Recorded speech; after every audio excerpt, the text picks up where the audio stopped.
নমস্কার বন্ধুরা, চলে এলাম একটা নতুন ভিডিও নিয়ে। আজকে আমি তোমাদের রান্না করে দেখাবো মোচার ঘন্ট। তার জন্য দেখো কড়াইতে পরিমাণ মতো তেল দিয়েছি, আর দেখো তার মধ্যে জিরে আর তেজপাতা ফোড়ন দিয়ে দিয়েছি। এবার আমি তার মধ্যে ডুমডুম করে বেশ বড় সাইজেরই আলু কেটে রেখেছিলাম, আলুটা একটু ভেজে নেব।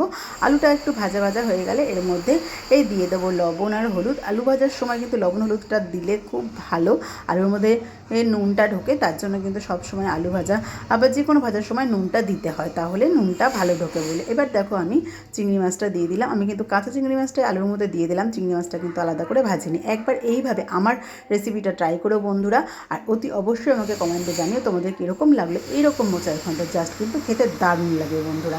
আর এবার দিয়ে দিলাম একটা বড় সাইজের টমেটো আর 3-4টে কাঁচা লঙ্কা।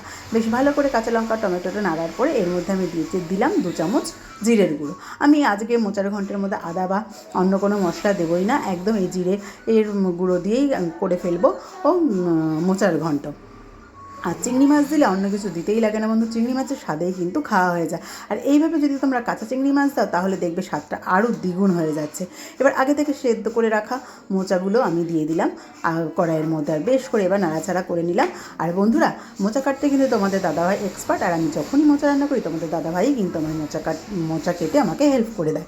এবার দেখো আমি পরিমাণ মতো এর মধ্যে দিয়ে দিলাম চিনি, আর দিয়ে দিলাম হাতে বাটা গরম মশলা দিয়ে বেশ খানিকক্ষণ নাড়াচাড়া করলাম। আমার এই রেসিপিটা বন্ধুরা তোমাদের ভালো লাগলে অতি অবশ্যই ট্রাই করো, আর ফেসবুক থেকে দেখলে একটা ফলো করে দিও, ইউটিউব থেকে দেখলে একটা সাবস্ক্রাইব করে রেখো নতুন ভিডিও পাওয়ার জন্য। এবার দেখো আমি নামানোর আগে ঠিক এই হাফ চামচ ভালো ঘি দিয়ে দিলাম, আর আমার মোচার ঘন্ট একদম রেডি। চিংড়ি মাছ দিয়ে মোচার ঘন্ট। এই রেসিপিটা তোমাদের কেমন লাগলো অতি অবশ্যই কিন্তু জানিও কমেন্টে। তো বন্ধুরা চলো আবার দেখাবে নতুন ভিডিওতে। টাটা, ভালো থেকো সবাই।